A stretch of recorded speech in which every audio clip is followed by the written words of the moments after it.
Hello BookTube. So this is the second half of my September wrap-up.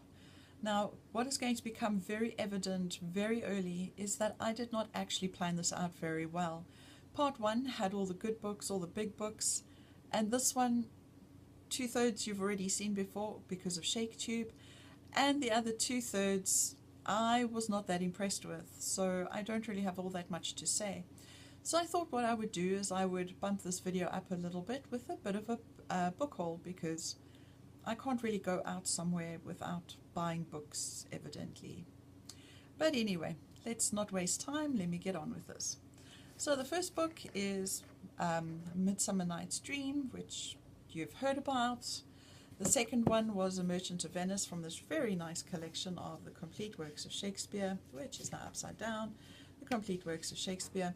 This book will probably crop up for many of the ShakeTube videos, so I don't have all the plays at hand.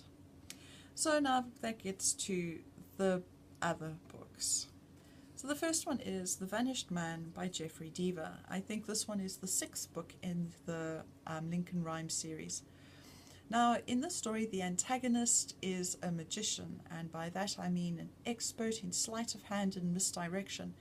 Now when I first heard that, learned that in the story early on, I was really excited. I thought this could be a magnificent story, a nice twist, something different. But in the end it just became absolutely absurd.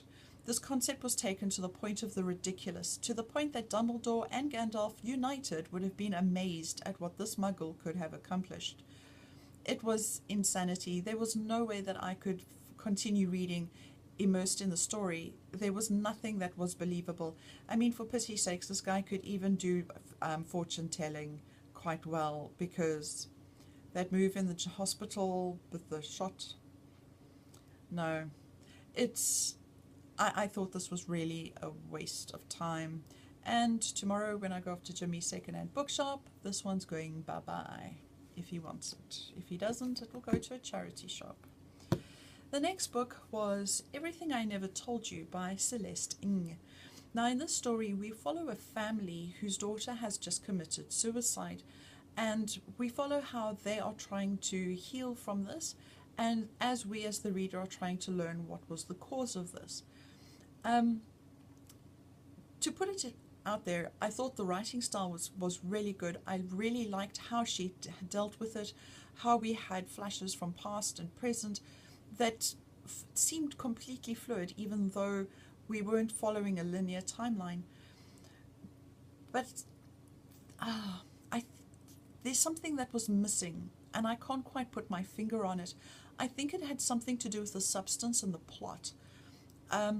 Considering the drastic move this young girl took, I don't know if I really believe that this family, the reasons that she gave were adequate enough to have caused such a drastic outcome. I mean, I suppose everybody is on their own, and everyone has their own breaking point, so it's not really my place to judge, but it lacked something for me, and I'm really not sure what it was. If it were one of the other children in this family who had committed suicide, I think I would have been more able to understand why. But yeah, feeling like you're the letdown, the disappointment, I'm not sure.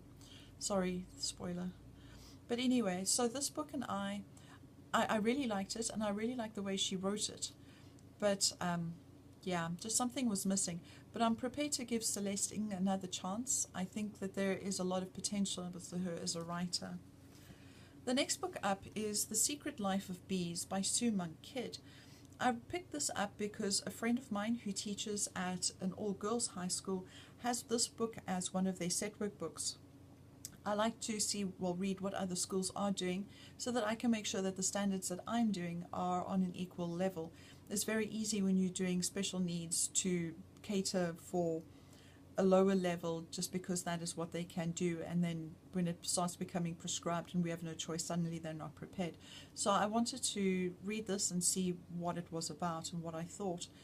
Now, I know that my review on Goodreads for this was not exactly stellar either, and it's not really that I have an issue with this book per se.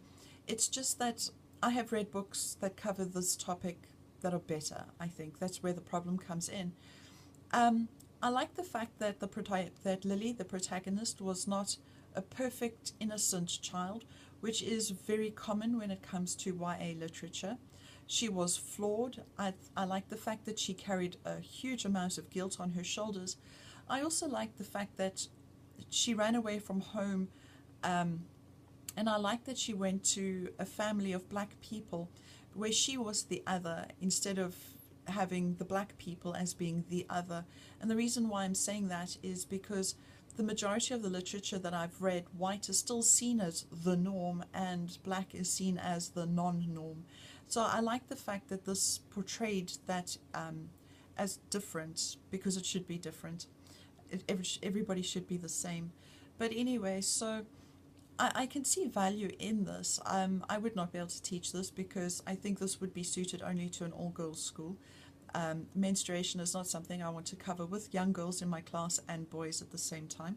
But yeah, it was an interesting read. However, I found that I got frustrated because I knew that there was an inevitable conversation that had to take place, and it kept getting delayed and delayed and delayed. And then eventually it was delayed even further because of events that happened in the book. And I started to get frustrated because I wanted the story to move on. I wanted to know what the answers to those questions were. And I felt a bit like a cow being led by the nose. So it was an interesting read, but I have read better as far as these themes go. And then the last book that I picked up was Looking for Alaska by John Green. Now, this book I also have a reason for reading. A girl that I used to teach last year went to a lot of trouble to find me, to tell me that she had read this book and loved it, and I had not read it myself. So I decided I needed to fix that, because if you have a reluctant reader in your life who finds a book that makes them start wanting to read, you damn well read that book so that you can have that conversation. So I went off and I found Looking for Alaska, and I gave it a read, and I must admit I was quite pleasantly surprised. In this story, we have a boy who goes off to boarding school, and where he falls in love with a girl by the name of Alaska, and things happen. Firstly, I'd like to know, are American boarding schools really like that? Because if they are, how do you have the population numbers that you do?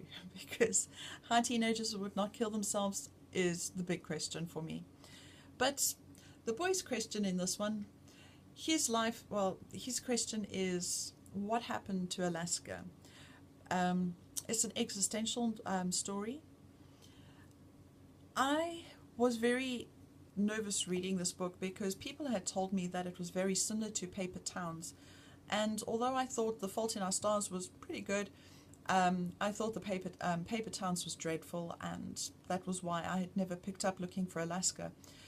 But I must admit I was actually quite pleasantly surprised. Alaska's character was a lot more rounded, a lot more real, a lot more three-dimensional than Margot's in Paper Towns, who was just stupid and annoying.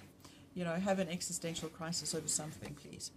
But anyway, so those were the books that finished off my September reads. Now let's get on to what I've hauled since, that lot that I still have not put in my database. So the first one up was A Suitable Boy by Vikram Seth. Now, I'd been looking for this book. It is unfortunate that this poor book is so abused. But if I can't find a better copy, at least I have a copy, and it only cost $5. And once again, it was for a charity shop, so it goes for a good cause. And that's a lot of entertainment for $5. And even though the cover is horrible, I think it was more what happened to the outside of the book than the inside, because the inside still seems really good condition. The other book that I got from the charity shop was Alexander McCall Smith, 44 Scotland Street, and it's just slipped my mind. I think it's the Scotland Yard series or something like that, but this is the first book in this one, and this book has never been read. It's in immaculate condition, just a few dents on corners, but you get brand new books like that. So those were the two that I got from the charity shop, and that was 15 Rand, so no sweat there. And then Today I went off to my favorite bookshop, which is Bargain Books. Hi, Carrie. And yes, I finally got one of the books that were on the Man Booker long list, The Underground Railroad by Colson Whitehead. And although this one is no longer on the Man Booker list because it didn't make the short list, at least I can read something from this year. So I'm really looking forward to this one. Then I got, oh, sticking, price tags. Moskva by Jack Grimwood. And just to give you a bit of the back, not all of it, it said Red Square in 1985.